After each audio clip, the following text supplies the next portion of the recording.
What's going on, gamers? J Money here, and I'm bringing you a StarCraft 2 Heart of the Swarm commentary. This is going to be a Zerg on Zerg matchup, and we are on the map Akalon Waste, I believe it's called. If I'm wrong, just correct me in the comment section below. Be like, J Money, you're such a fool, and I'll know exactly what you're talking about. Again, this is coming from the TLO replay pack that I did get a couple days ago. Again, unfortunately, because of my little snow issue here in Connecticut, it took me a couple days to get it up. Big snowstorm yesterday, carried over into today. About a couple hours ago, I was able to get internet back up, so here we are. With that being said, let's get to the introduction of our players right now. On the bottom right-hand corner, we do have our red Zerg player. His name, and our hero, it seems, as of late, is LiquidTLO. And in the top-hand corner, we do have our blue Zerg player. His name is EGidrARC. I'm actually really excited to see this type of matchup. Why? I don't think I've actually done a Zerg vs. Zerg matchup on my channel yet, and it tends to be one of the more unstable matchups in StarCraft 2. However, it's also one of the more fun ones. And as we see a little friendly banter in the little chat below, are you still in Arizona? Absolutely. Are you streaming? Idra. He's like, nah. Internet? Smiley face? Haha, okay. I know what you were trying to do there, TLO. You were trying to get a small little advantage by saying, hey, if you're streaming, I got like 4 monitors, I'll just dual screen. And it's okay, because I would have done the exact same thing. With that being said, let's get to the rest of the game. We do have hatchery coming up for both players, and actually spawning pools coming up at almost identical times as well. In this matchup, at least for like the first 4 to 5 minutes or so, we should see almost identical builds. I'm not sure if they're supposed to be this identical.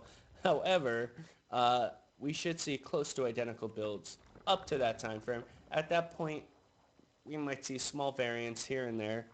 But other than that, should be enjoyable nonetheless. We already have 3 drones on gas for TLO and 3 gas for Idra as well. So it should be pretty interesting to see where they go from here.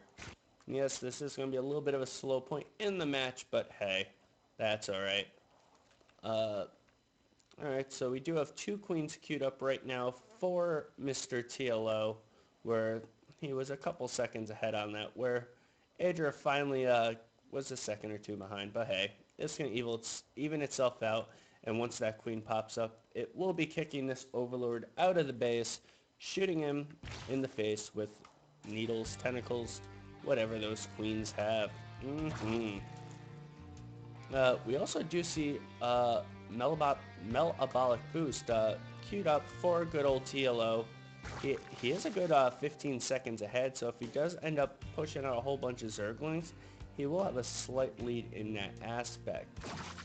So nice little 15 second buffer wave, at least for that point. However, we do have a bailing nest coming out right in front of his base, which normally you would think he would want to hide the tech, but I'm guessing this is going to be more as of a defensive bailing nest. Pretty much is shown out front, say, see, I got this, keep Zerglings away, or they will end up like a deadly green landmine.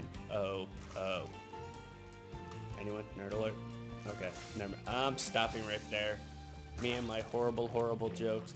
And again, even to the spine crawler, again, yeah, Idra does have a slight lead in the building process.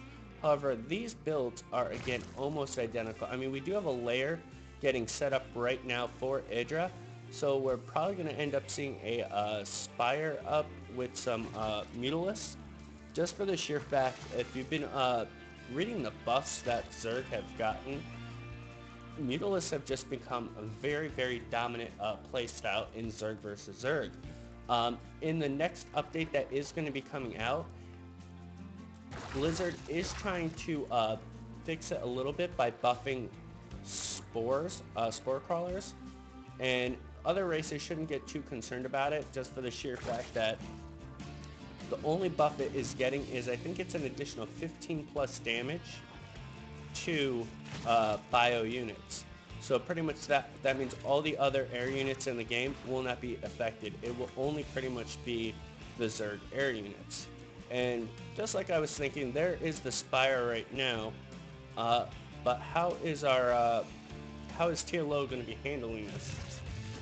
He is going up for a layer of his own. So is he end up going to go Hydra, Infestor, or is he going to go Mutas of his own? That's going to be the real dictate of how the game is going to go. Because like I said, right now Blizzard does know how the Mutalisk setup right now is a little overpowered in this matchup, so they are trying to fix it in any way they can. It did look like they did stall the hatchery for a little bit, Mr. TLO did. However, EGidrARC had his pack of Zerglings quickly just push out all those Zerglings with no problem. Here we go, a surround on that one. Another interesting note is I'm actually surprised that EGidrARC didn't go for this as his third instead of this. I would think this would be much more safer, especially if you knock down these rocks and then knock down these rocks. He'd be in a much safer, better defensive position. However, he decided not to go that way. We do have quite a bit of Zerglings on the map right now, and as we see, he is doing a run by. Is he going to go try to take down the hatchery? Is he going to be going for it?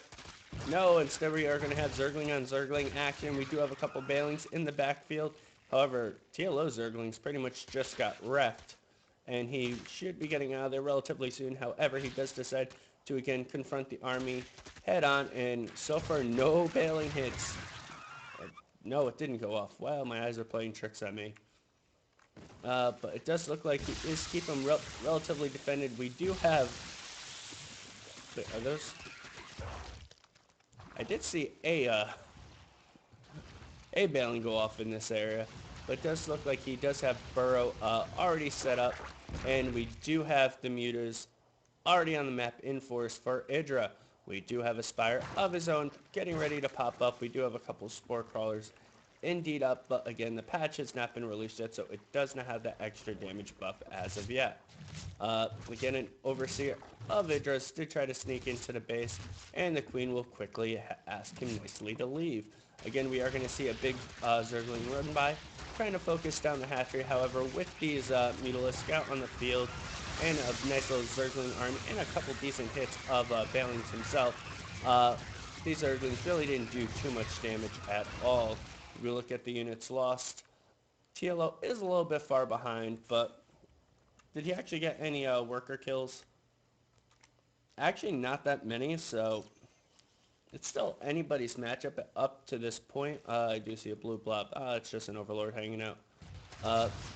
And that Burrow is actually starting to take a little bit of effect. He did end up taking a Queen down, so that is going to hinder his larva production just a little bit. Now with the Overseer coming out, he is going to be able to clean up those Zerglings with little to no problem.